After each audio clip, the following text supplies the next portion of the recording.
It seems that this squig-themed Orky Buggy has been reimagined in a new and powerful form of greenskin artillery.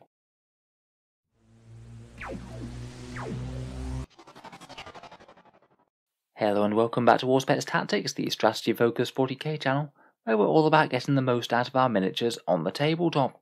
In today's video we're continuing in our look through the new Orc Codex, and I thought we'd take a look at the Rukkatrukk Squigbuggy, which is certainly shaping up to be one of the stronger units in the Codex, and I wouldn't be at all surprised to see a few crop up in Orky army lists. The Squigbuggy has the slightly wacky backstory of being essentially an Orky food truck. Orcs do eat squigs after all, but like with everything else in the Orc culture, it gets repurposed as a weapon of war when they're in need. Last edition it wasn't all that great, to be honest. It was really overcosted when it first came out, and it had some slightly weirder rules where you chose which squigs to load into the launchers, and they'd have different profiles depending on which one you chose. That choice has gone, but it seems that they've learned some new tricks with launching their squigs into battle, as now this thing basically functions as Orky artillery, not needing a line of sight to its target. So if we talk over the Squigbuggy's datasheet first, it's a fast attack choice. You can get them in units of 1 to 3, they're 90 points now or 5 power, and they no longer separate into individual units, the same with all the Orktober Buggies. It's got a fairly standard Orc light vehicle profile, a 10-inch move, weapon skill 4+, ballistic skill 5+, strength 5, toughness 6, 9 wounds, leadership 7, a 4+ save and the ramshackle special rule. It's going to fold at least relatively easily to anti-tank, but should be fairly resistant to things like autocannons and the like. I would note that it does have the leadership of 7, so if you did take a few of them in a squad and lost a couple, you would have quite a decent chance of one running away. That would be quite depressing on a 90-point model. Keywords wise, it's a vehicle with a Speed Freaks tag, and you can take them in any clan. It isn't core though, so you won't be getting all that many character buffs. I'd say the single main reason to take this is that heavy squig launcher. It's a 36-inch heavy 2d6 weapon with strength 5, AP -2 and damage 2. It gets +1 to hit due to the Grot Gunner, and it can target enemy units that aren't in line of sight. That sort of shooting is so useful to have around. You're going to be averaging 3 or 4 of those decent strength 5, AP -2, damage 2 hits on the enemy each turn, and while in terms of raw damage output that's not spectacular, the fact that you can just apply it to the most annoying units in your enemy army, even if they're hiding out of line of sight on objectives or trying to stay safe from the rest of the boys, it guarantees that it's going to be making a nuisance of itself every time it fires. The buggy does come with a secondary squig launcher as well. That one's only 18 inches and heavy D6, firing at the same profile, and again that ignores line of sight. That one doesn't get the Grot Gunner special rule though, so it does mean that that one would only hit on 5s, so it doesn't actually contribute all that much more. As well as those, it does have a little bit of close range shooting as well, a sawn-off shotgun with 12 inches, assault 2, strength 4, AP 0 and damage 1, and a set of stick bombs as well that it can fire in addition to its regular weapons. In melee, it does actually have some fairly respectable stats for how much of a gunline vehicle it is. It attacks with weapon skill 4, strength +2, AP -2 and damage of 2. So 2 strength 7 hits on average, hardly a dedicated melee unit, but that could easily kill an enemy light infantry or 2 if it managed to get in contact with them. Finally, as if that weren't enough squig related goodness already, it does also have the option of releasing a squig mine. You can release one at the end of your movement phase when you're less than 6 inches from an enemy vehicle. You roll a dice and on a 3 to 5 it does D3 mortal wounds, and on a 6 it does D6. You can only use 1 per unit per turn, even if there's 3 models in the unit, and each model is only equipped with a single one, so once it's gone it's gone. I'd say this one's a nice to have, though I'm not sure it's necessarily the strongest rule ever. Your opponent needs to have vehicles, and they need to have got right close to this thing for it to have any effect at all, and even if you do release it, there's a 1/3 chance it does nothing anyway. Still fun, but I really think that the heavy squig launcher is the main selling point for the truck. Otherwise, for special rules it does have War and Speed War. Here we go to reroll some charges, and if it explodes on a 6 then it'll do D3 mortal wounds to everyone within 3 inches, and that would unfortunately hit its own squad if it was in a squadron. Overall though, there's a couple of fairly decent artillery guns on a very fast platform, and backs that up with a little bit of melee capability and a fun squig mine. I feel like all the rest is just added value to the main purpose. Here's a bit of a damage breakdown for the Rukkatrukk. If you've had 3 models either in one unit or 3 separate units, this is how much they'd be able to do. If they just fired their heavy squig launchers, they kill around 7 guardsmen, 5 Space Marine intercessors, 2 Gravis Marines, or do around about 4 or 6 wounds to a toughness 8 vehicle. Certainly not enormous damage for the points cost. It is obviously charged at a premium as you're able to put it wherever you want. If you did get up close to the enemy and you fired their regular launchers and shotguns in addition to that, it goes up to around about 10 guardsmen, 6 or 7 intercessors, or 2 or 3 Gravis Marines. It's a bit extra, but to me it really does emphasise just how much of the damage comes from the heavy squig launchers, never mind the regular ones, and in melee the 3 models will do a little bit. Around about 5 dead guardsmen, 2 or 3 intercessors, or 1 Gravis Space Marine. In general, with that reasonable AP and 2 damage, they are quite good at killing any 2 wound elite infantry. There are a few ways that we can get a bit more out of the Squigbuggy, and one of the easiest ways is with the speed war. If you are going down a very bike and buggy heavy route, then maybe that could be a better option than the standard war. The Squigbuggy is one of the few units that really makes good use of being able to advance and shoot without penalty, as of course Daka weapons aren't assault weapons, but the Squigbuggy's ones are. It'll also make the AP for the Squigs better by 1 for a turn too, so that could really help you chew through Space Marines even more efficiently. They'll be only saving on a 6+. If you are going with a regular war or Gasgul for both though, the extra attack in melee isn't going to hurt either. Clan wise, most of them can do a little bit at least for the Squigbuggy. Goths will as always make you stronger in combat. Going up to strength 8 on the charge is quite big for these, plus exploding 6s doesn't hurt. Death Skulls get to reroll a hit or a wound, will make them a little bit more damaging for multiple small unit artillery units. Freebooters and Bad Moons both give their own shooting buffs.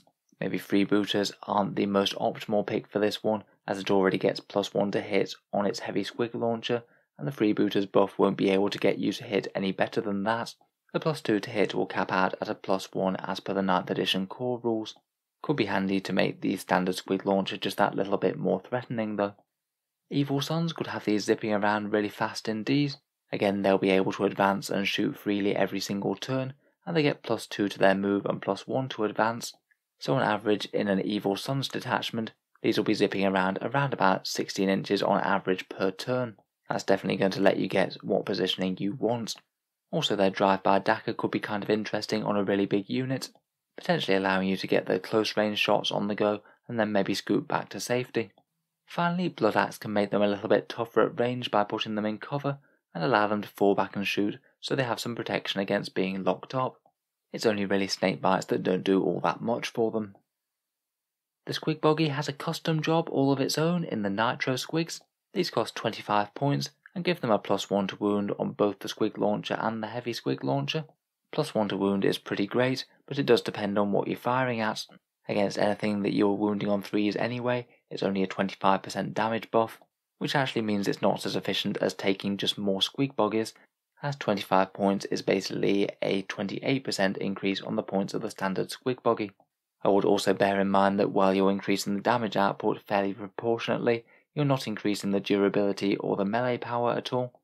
So I'm not entirely sold on the Nitro Squigs as being incredibly efficient. I'd say they kind of take or leave for me. If you do take a buggy with this upgrade, I guess it would make them a little bit better against enemy vehicles and things.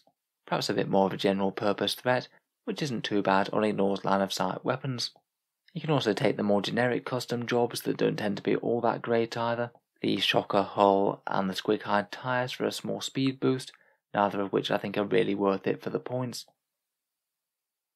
Otherwise, as non-core units, characters can't do all that much for them. I guess a big mech could keep them a bit safer than normal and pile a few wounds back onto them. And you could consider either running Gasgul or maybe a Deathkiller Wartrike as a speed boss to activate the speed war buff for them.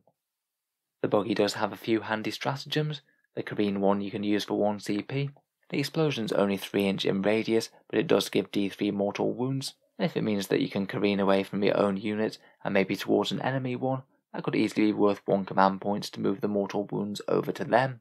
That is dependent on you actually rolling the 6 to explode, of course.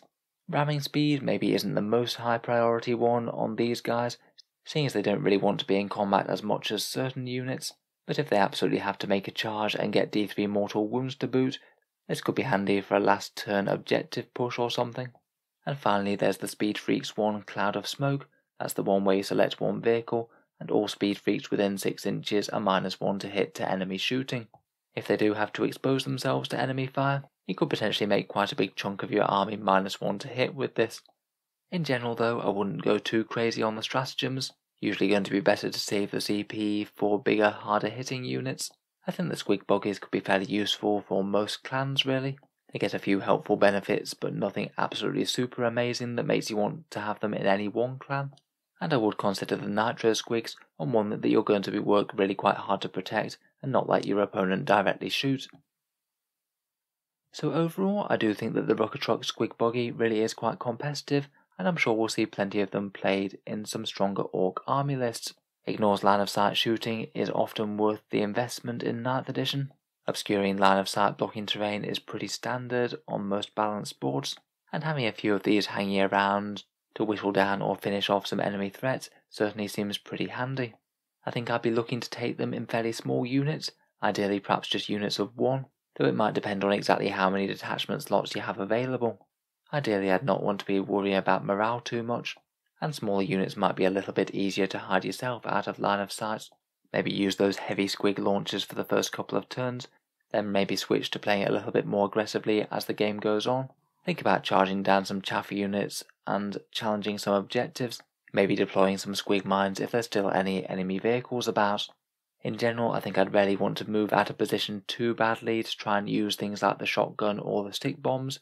They really aren't going to do all that much damage, and I'd treat the squig mine as a nice to have, though not something to rely on, as you do have a decent chance of doing nothing at all. Despite the fun profile on the saw blades, I'd certainly not expect any sort of great things out of them in combat. You are likely to only get 2 strength 7 hits. I'd see that as fairly reliably killing 1 enemy infantry model, but even then you do have a reasonable chance of whiffing at even that. I think because these guys often want to be hiding out of line of sight, you could include these in near enough any Orc army list, though it does make me wonder if we might see a few more Orc bike and buggy lists on the go again. Maybe you could have a few of these in tow alongside kill rigs, maybe some fast movers like squig hogs or bikes, or maybe some walkers or the other buggies like Megatrack scrapjets. Overall though, I think they're really quite solid for the points. Nice flexible firepower, reasonably tough, and hit surprisingly hard in melee for a gunline vehicle. So let me know what you think of the Squigbuggy down in the comments below. Could you see yourself using one in a new Orky army list, or is the damage output not quite getting there for you? If you've enjoyed the video, then feel free to subscribe to Auspex Tactics, or I'll certainly keep the regular 40k videos coming. There'll be plenty more for the Orcs on the way. Finally, if you have been enjoying regularly, I would just like to mention that Auspex Tactics does have a Patreon page, which is down in the video description below. Channel patrons do get a fair few advantages, seeing certain videos early, regular votes to see what sort of things come next for the channel, and automatic entry to the regular prize giveaways with the chance to win some really big model kits each month. If any of that sounds good to you, or you'd just like to help support, then the link is down in the video description below. In any case, a massive thank you for listening, and I'll hope to see you guys next time.